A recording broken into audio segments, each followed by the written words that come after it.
Bob Zubrin and the Mars Society. So thank you, Bob, for helping to bring me into the fold. Yay. And with that, Bob Zubrin, everybody.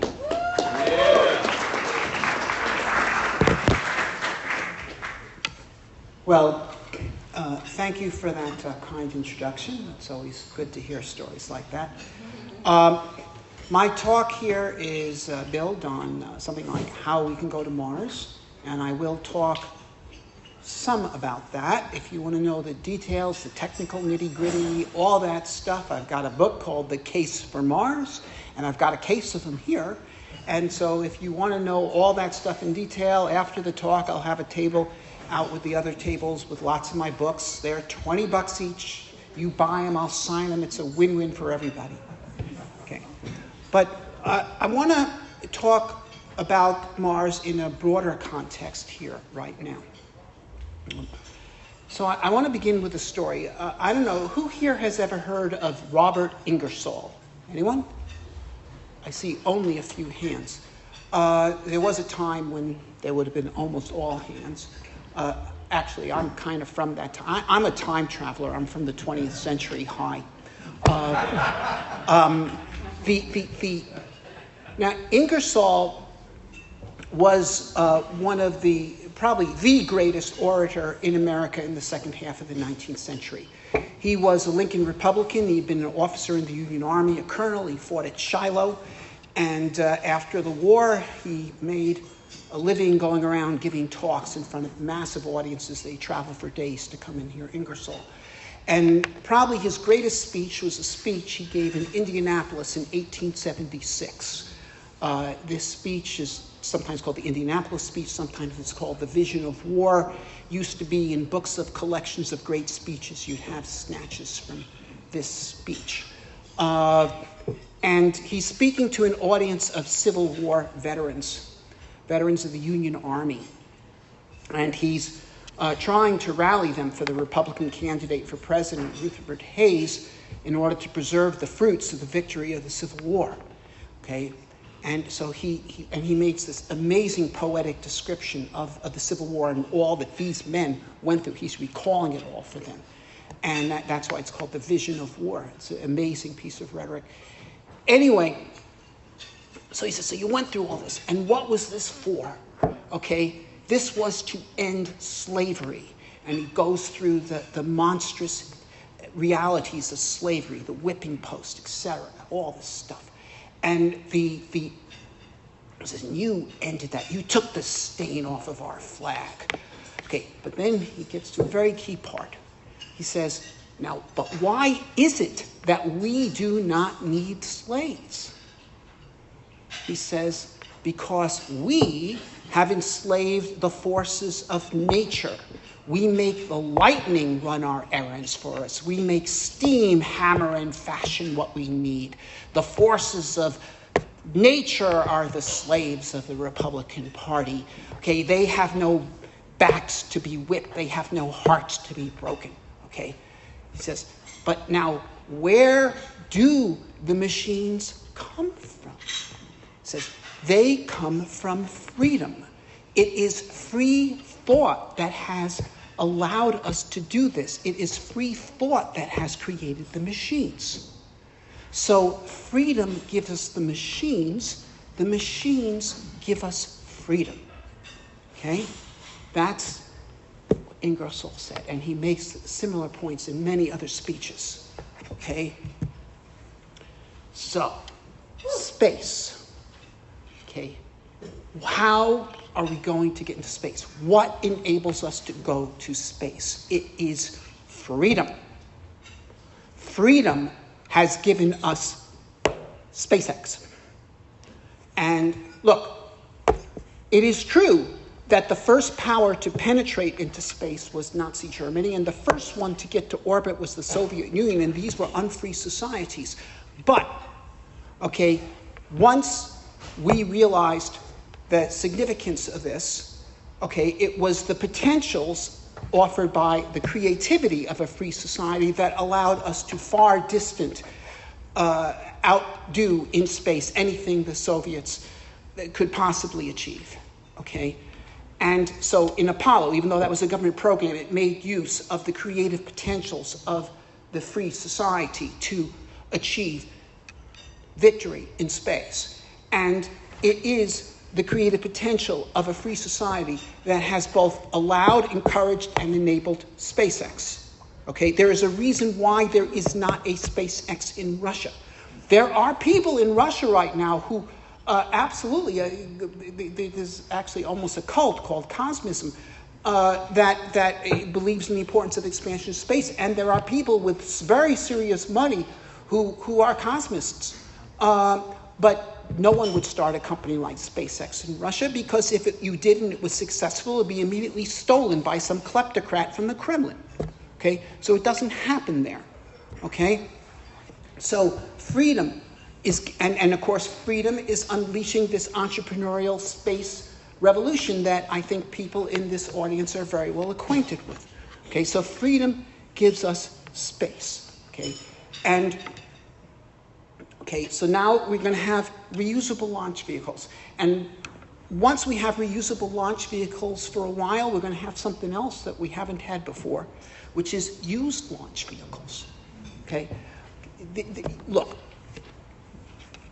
there's 5 companies in China right now that are working on knockoffs on the Falcon 9, and one of them is going to succeed. You can count on it because the physics are the same. Okay? And if Starship succeeds, there's going to be 5 companies in China that work on knockoffs for that, and one of them will succeed because the physics are the same. Okay?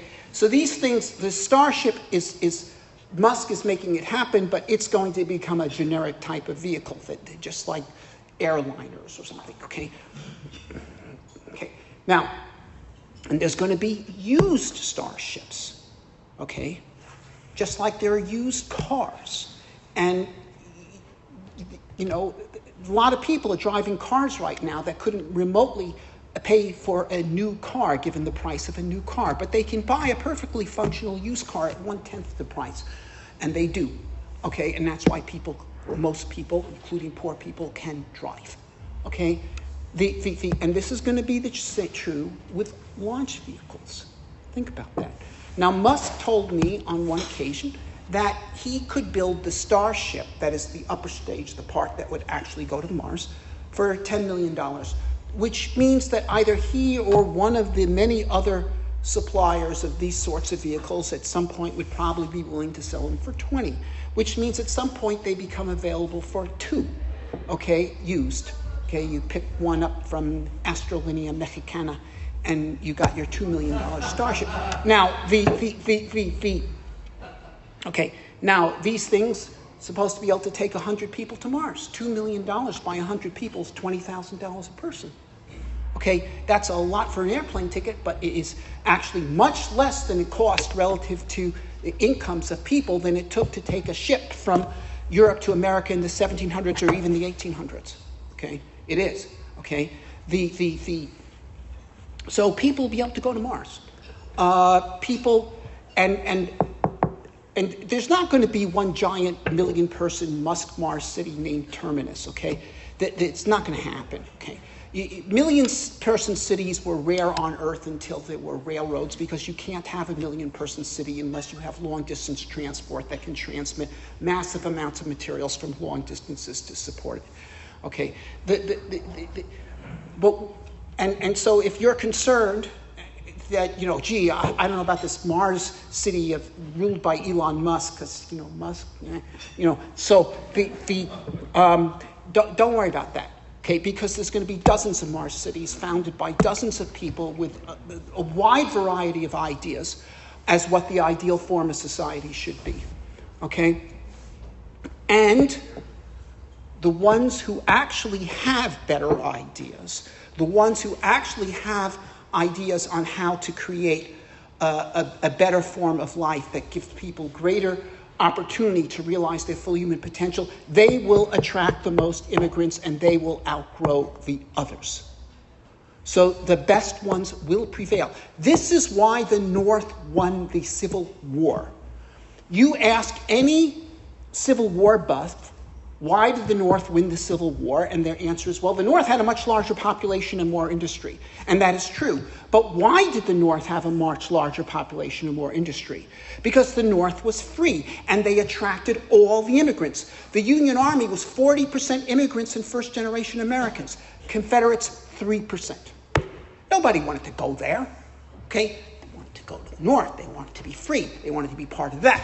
Okay, so while the extraterrestrial tyranny is great stuff for science fiction because you can have your tyrants and your brave revolutionaries and you're off to the races in terms of your plot line, okay, and I love movies like that, by the way, but no, that's not how it's going to be because no one would move to an extraterrestrial tyranny. Okay, such societies would die on the vine. Freedom will prevail on Mars, and it will prevail both for that reason and for another reason, which is that what you're going to have on Mars is a very challenging environment and a technologically adept population, which is free, and yes, technologically adept, and they're going to be forced to innovate in order to be able to accomplish the settlement of Mars. Now, we had some of this, a lot of this, actually, in 19th century America. Okay, you know, the British invented the steam engine. We invented the steamboat. In fact, the very first steamboat was called the Perseverance, just like the rover, and it was demonstrated to the Constitutional Convention in 1787, and the first steamboat that was successful, the Clermont, was funded by Robert Livingston, the person who negotiated the Louisiana settlement, who had vast real estate investments in the West, and the purpose of the steamboat, you see, was to be able to exploit the rivers, which was the only serious highways that early America had. Sailboats don't do that well on rivers. A steamboat, this could do it. But in order to make steam engines work as steamboats, you had to make them much more compact and efficient. If you're using steam engines, as the British were, to pump water out of coal mines, they don't have to be efficient, they don't have to be compact. You have an infinite supply of fuel right on site. Okay, if you're going to propel a boat, it's got to be efficient. You've got to use your fuel efficiency. It's got to be compact. Okay, this drove Americans to develop the high-pressure steam engine, which enables steamboats, and then when advanced a bit more, enables railroads, which are the transformative invention of the 19th century. It completely changes the world. Okay, so that's how the frontier drives innovation, when you have a free population that is free to tinker. And, of course, the American tinkerer is virtually a cultural stereotype. Okay, no, it is. The American backyard inventor, where you're talking Benjamin Franklin, Morse, Edison, the Wright brothers, etc. This is the thing, and it's quite real. Okay, and you're going to have this on Mars. You're going to have Martian ingenuity. It's going to be a cultural stereotype.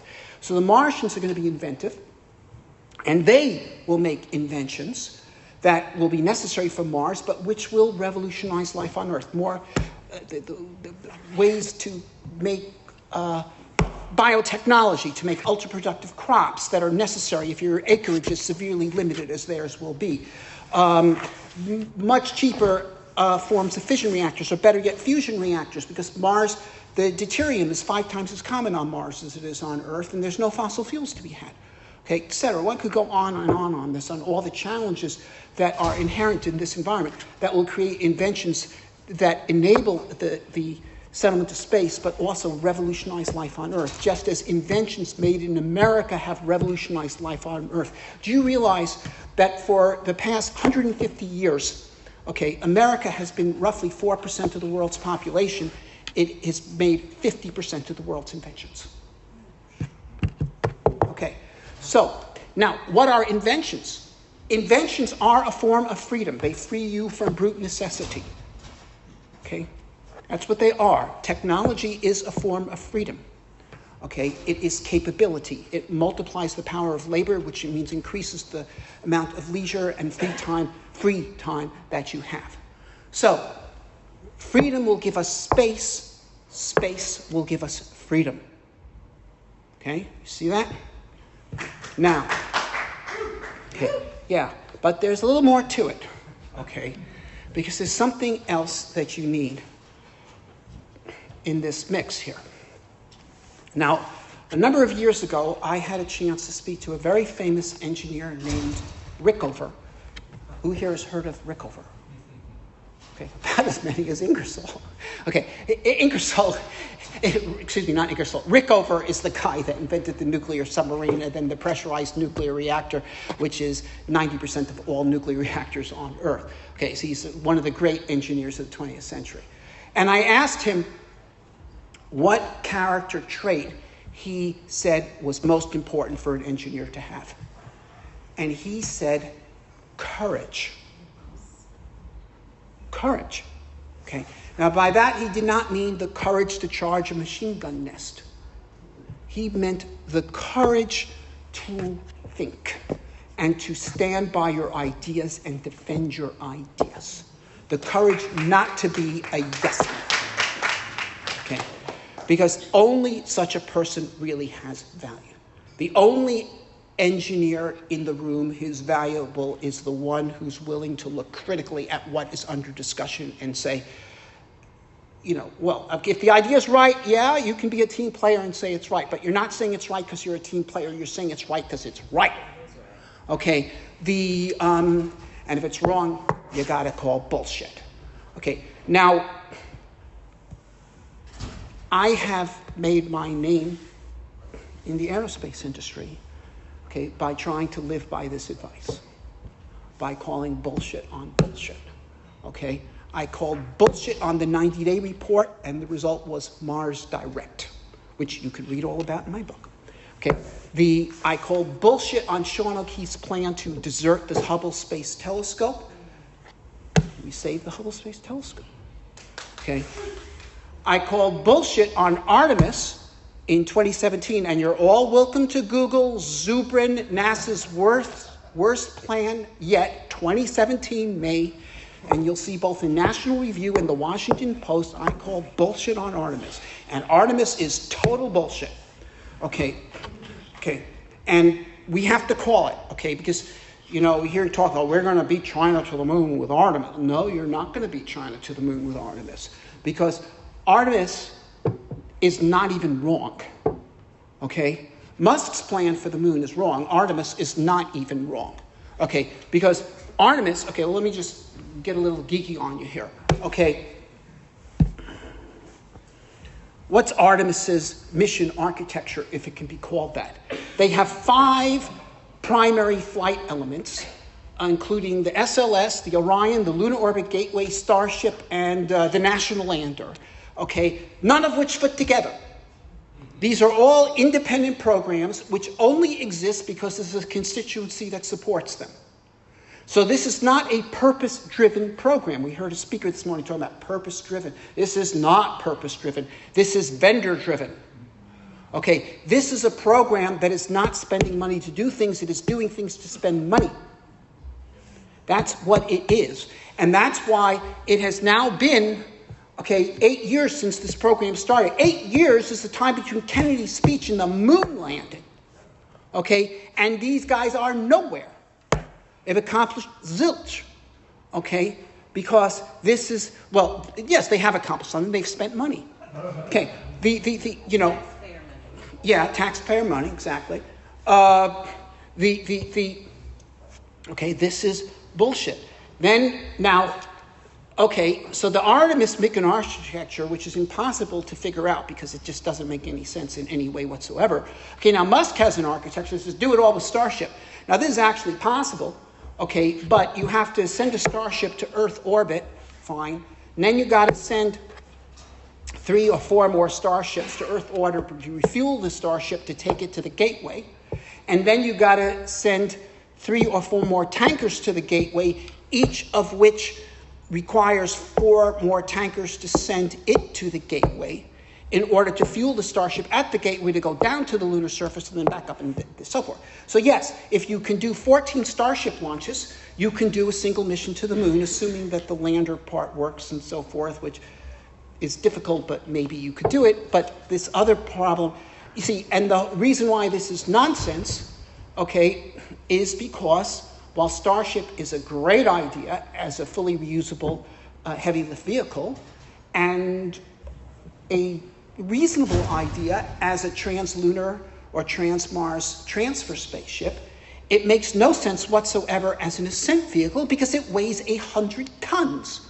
as opposed to the lunar LEM, which weighed 2. Okay?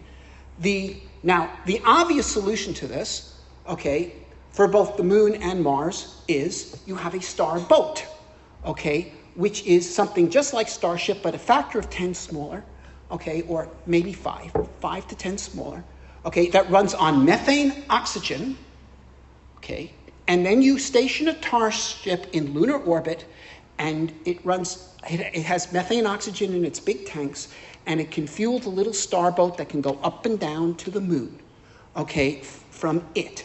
Okay, so you don't try to lift a Starship from the lunar surface, 100 tons lifting that. You just leave it in orbit and you let the little ship go up and down. Okay, and this is a much way to do it. Now, the delta V, to go from low lunar orbit to the lunar surface and back up, is 4 kilometers a second. The delta V to go from low Mars orbit and then back up is also 4 kilometers a second, because going down from Mars orbit takes almost no delta V, and it's 4 to come up. Okay, so Starship plus Starboat does both. Now, and furthermore, while it takes 600 tons of methane oxygen made on the Martian surface to send a Starship from the Martian surface back to Earth, it only would take 50 tons to send a Starboat to low Mars orbit, or even less if you make the star boat a factor of 10 smaller. The 50 tons is one that's a factor of 5 smaller. So that's the right architecture. Okay, the answer is obvious. It really is obvious. Okay, but the question is, who in the system here has got the guts to say it? Okay, to say it. Yeah, we don't need SLS, we don't need Orion, we don't need the Gateway. We do need Starship, provided there's also a star boat. You can do it. Okay? Now, you see, look, NASA gave the HLS contract to Starship because Musk came in and said, I can do it all with $2.9 billion, and the national teams said they wanted $6 billion, and they were offering less. Okay, so fine. And then they screamed bloody murder, says he can't really do it for $2.9 billion. And Musk said, so what? That's all I'm charging. And so, but they said, okay, unless we get a contract, we're going to hate you, NASA. And we talked to congressmen because we're the national team. And so they did. Okay, and so, okay, now this was not NASA's fault that the national team was able to yell and scream and get themselves a contract. But what was NASA's fault is at that point, when they're giving them the money, they should have said, this is what we want you to build for this money. Okay, we want you to build a fully reusable methane oxygen thing that goes up and down 4 kilometers a second, because that's what we need. Okay, instead of coming in with whatever the hell you want, the expendable hydrogen oxygen thing is incompatible with the Starship. So there was no leadership at NASA. Okay, and there was no leadership in the White House. Now, right now, there is literally no leadership at NASA. Okay, and no leadership in the White House. Okay, or maybe worse than none. Yeah, I'll say it. Okay, because here's the thing. Okay, look. So, courage. This needs to be addressed because you have the courage. You got to have the courage not only to use your freedom, you have to have the courage to defend your freedom. Yeah. Okay. Now, this is really, really important. You know, people here may know I've been spending a lot of time in Ukraine helping out because I'm an aerospace engineer and I know how to make things fly and not fly and stuff like that. And it's useful. And the Ukrainians, okay, I don't want to go into depth, but let me tell you what you need to know about Ukraine. I'm going to teach you 8 words of Ukrainian, okay? Dusha і тіло ми положим для нашу свободу.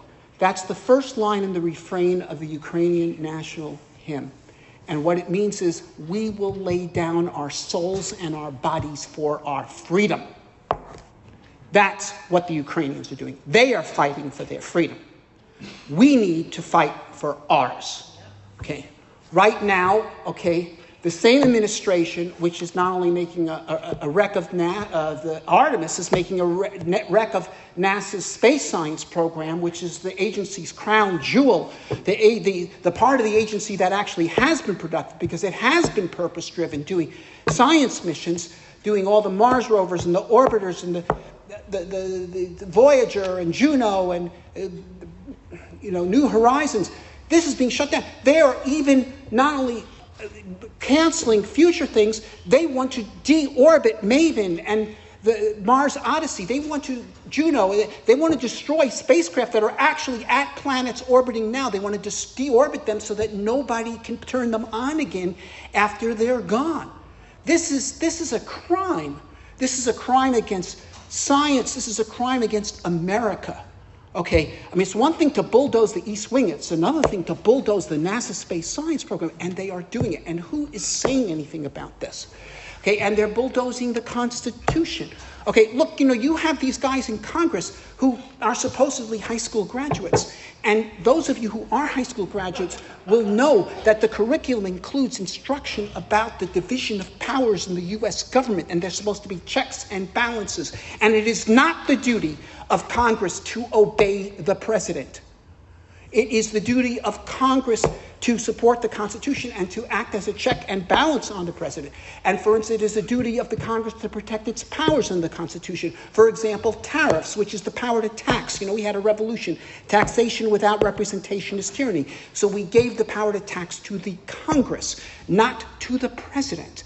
Okay? And yet the president is exercising these powers despite the fact that they do not exist in his office. And he is Look, the whole genius of the U.S. Constitution, which exists not to preserve democracy, but to preserve liberty. Yes, it is a republic, not a democracy. And the meaning of that is that there are institutions in it whose goal is to protect liberty, and that means dividing power to make sure no one person or small group could have all the power. So the president's power is limited. The Congress's power is limited. The court's powers are limited. The state's powers are limited. Okay? And so forth. This is by design, and it is being abandoned. There are people, okay, who represent these parties saying the president must be followed because the president is the voice of the people, and the voice of the people is the voice of God. That is not American political theory. That is, to be precise, that is fascist political theory. Okay, that is the political theory of Carl Schmitt. Okay, for Hitler's legal philosopher. But this is not acceptable, okay? And look, we have a crisis. It is a crisis in NASA. It is a crisis in American science, which is also being destroyed. We've got people appointed to run the health department that don't believe in modern medicine. One could go on this. And it's a crisis in the Constitution, and frankly, it's a crisis in the defense of the free world, okay?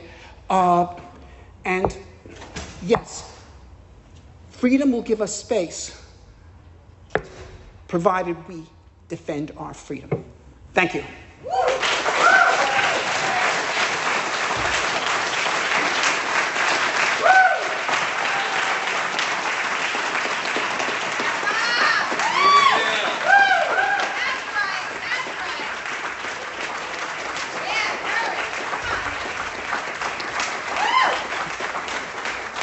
We don't have time for a lot of questions, but maybe I can take one or two.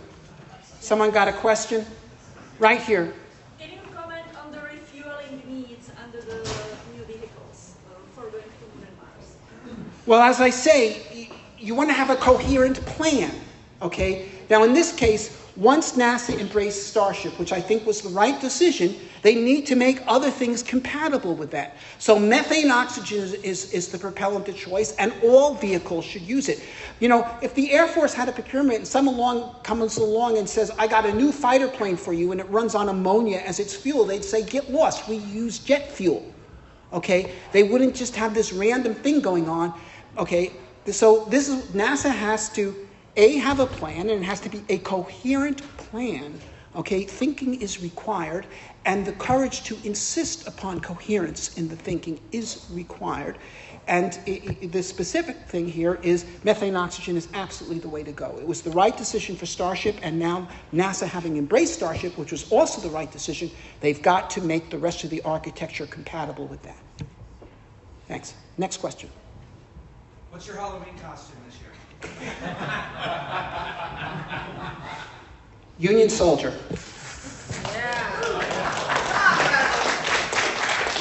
All right, thank you very much. Let's get back to the conference.